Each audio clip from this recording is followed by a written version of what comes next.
everyone and welcome to the channel.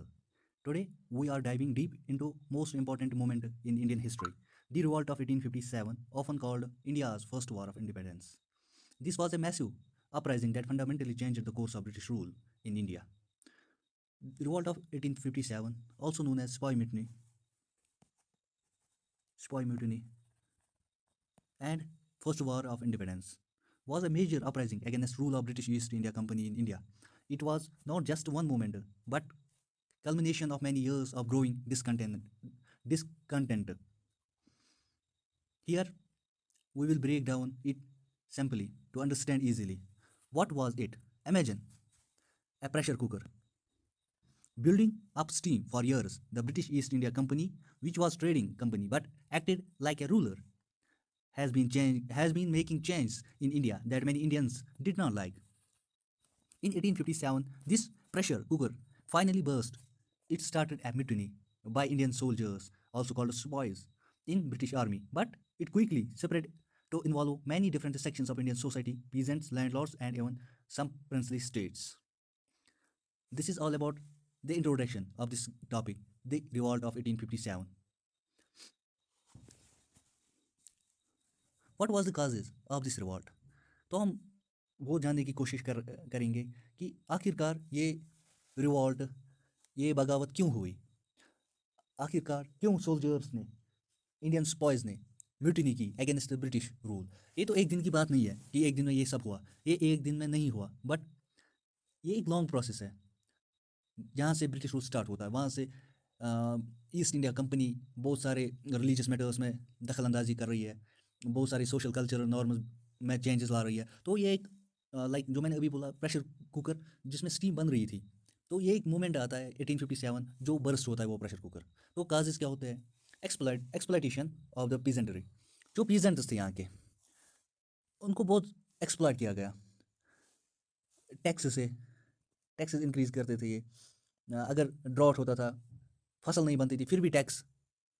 बहुत सारे ऐसे कानून जो पीजेंट्स के अगेंस्ट थे, उनके वेलबींग के अगेंस्ट थे, उनके सर्वाइवल के अगेंस्ट थे।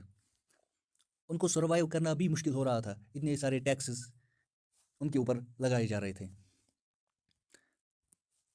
तो वो एक रीज़न बन जाता है। Reason number second, princely states पर काबिज होना, प्रिंसली स्टेट्स को कब्जा करना। लाइक जैसे आपने सुना होगा झांसी की रानी, वो टेरिटरी इनेक्स करने की कोशिश कर रहे हैं। बहुत सारे ऐसे रूल्स ला रहे हैं, डॉक्ट्रिन ऑफ लैप्स, जो हम आगे देखेंगे। सब्सिडरी अलायंस, यानी सबसे पहला स्टेप था सब्सिडरी अलायंस, कि अगर आपको रहना है तो हमारे साथ फ्रेंडशिप करो, उसमें आप अपनी आर्मी नहीं रख सकते हो, बट आपको हम प्रोवाइड करेंगे। जब आपको वार करना होगा किसी स्टेट के अगेंस्ट तो हम आर्मी देंगे। जो वो नहीं मानता था तो उसके ऊपर फिर डॉक्ट्रिन ऑफ लैप्स लग जाती थी, कि उसकी स्टेट, उसकी पावर लैप्स हो जाती थी अगर उसका नेचुरल हायर नहीं था। अगर किसी का अपना बेटा नहीं होता था तो उसकी पावर चली जाती थी अंग्रेज़ों के हाथ में। तो इसी तरह ये भी एक स्टेप साबित हुआ इस रिवॉल्ट को फ्यूल देने के लिए। और यहाँ पे रिलीजियस थ्रेट भी लगा लोगों को। यहाँ के हिंदू और मुस्लिम समझने लगे कि वो सब तो ठीक है, जुल्म तो ठीक है, बट अब ये हमारे धार्मिक यानी रिलीजियस फेथ पर रिस्ट्रिक्शंस लगा रहे हैं, कि रिलीजन सबको पसंद होता है, सब जान देते हैं रिलीजन के लिए। तो लोगों को लगा शायद अब हमारे रिलीजन को खतरा है। तब तक तो वो सर्वाइवल, गरीबी थी, उनकी सर्वाइवल का खतरा था। अब तो उनको लगा कि रिलीजियस खतरा भी, हमारे रिलीजन को भी खतरा है। ये सारे, और जो मेन चीज़ था वो इमीडिएट काज है। इमीडिएट काज क्या था जिसकी वजह से ये रिवॉल्ट स्टार्ट हुआ? कि एक र्यूमर फैली कि जो नए बंदूक है, नए गन्स हैं, उनमें से एक ग्रीसड गोली लाई गई जो कि बनी है कव और पिग फैट से। तो इसमें क्या है, रिवॉल्ट क्यों है? ऐसे काउ हिंदूज़ के लिए एक सेक्रेड जानवर है, वो उसको माता मानते हैं। पिग मुस्लिम्स के लिए हराम है, प्रोहिबिटेड है। तो ये उनको लगा ये एक डायरेक्टली रिलीजियस फेथ पर टारगेट था। तो ये एक इमीडिएट इफेक्ट बना। तो उस टाइम जो अंग्रेज फौज में इंडियन सोल्जर्स थे, लाइक उन्होंने रिवॉल्ट किया। स्टार्ट तो मंगल पांडे ने किया। उसने सीधा बोला कि मैं ये यूज़ नहीं करूँगा, it is against my religion. मैं इसको यूज़ नहीं करूँगा। ये इसके काजेज़ रहे जो आगे देखेंगे। तो फिर हम इसमें क्या पढ़ेंगे, ऑर्गेनाइजेशंस, लीडरशिप, डिफीट, लीडरशिप कौन थी, डिफीट क्यों हुए, और कॉज ऑफ फेलियर, यानी ये फेल क्यों हुआ, ये मिशन अगर स्टार्ट हुआ, ये रिवॉल्ट अगर स्टार्ट हुआ तो ये फेल क्यों हुआ। अगर हम पहले देखेंगे ये फेल क्यों हुआ, तो यूनिफाइड प्रोग्राम और आइडियोलॉजी नहीं थी, यानी नेशन वननेस नहीं था, भाईचारा नहीं था, एक ये इंडिया यूनिफाइड नहीं था। यहाँ के लोगों से कोई तालमेल नहीं थी। ये लोग अलग काज के लिए लड़ रहे हैं, ये लोग अलग काज के लिए लड़ रहे हैं, ये वाले अलग काज के लिए लड़ रहे हैं। ये प्रिंसली स्टेट्स, कुछ प्रिंसली स्टेट्स ये तो खुश है ब्रिटिश के साथ, यहाँ पे कुछ है उनको फंड मिलती है ब्रिटिशर्स के साथ, और यहाँ यहाँ पे कहीं कहीं जगह वो तो अलग अलग आज़ादी मांग रहे हैं। ये आज़ादी इसलिए मांग रहे हैं क्योंकि इसकी कुर्सी छीनी ब्रिटिशर्स ने। ये इसलिए आज़ादी मांग रहा है क्योंकि इस पर टैक्स ज़्यादा लगाए गए। ये इसलिए आज़ादी मांग रहा है क्योंकि इसको इरिगेशन फैसिलिटी अच्छी नहीं है। तो एक यूनिफाइड प्रोग्राम नहीं था, एक आइडियोलॉजी नहीं थी, नेशन का कंसेप्ट नहीं था। Number 2, lake of unity among Indians, जो मैंने बोला ए बी सी और डी, कोई यूनिटी नहीं, अलग अलग गोल, अलग अलग आइडियोलॉजी, अलग अलग प्रोग्राम्स, तो यूनिटी नहीं थी। जब यूनिटी नहीं होगी तो एक मिशन मिशन ही रहता है, कामयाब नहीं होता है।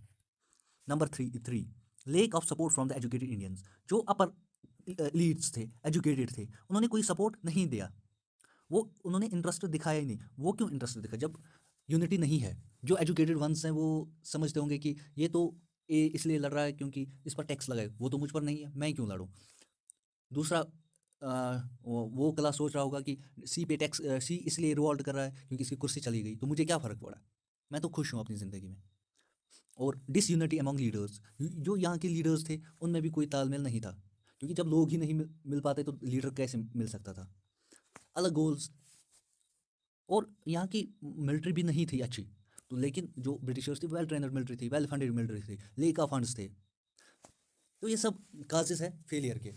और देन इम्पैक्ट, इसकी वजह से क्या इम्पैक्ट हुआ, पहले एक मैप देखते हैं। यहाँ पे मैप कहाँ अवेलेबल नहीं है इस टाइम।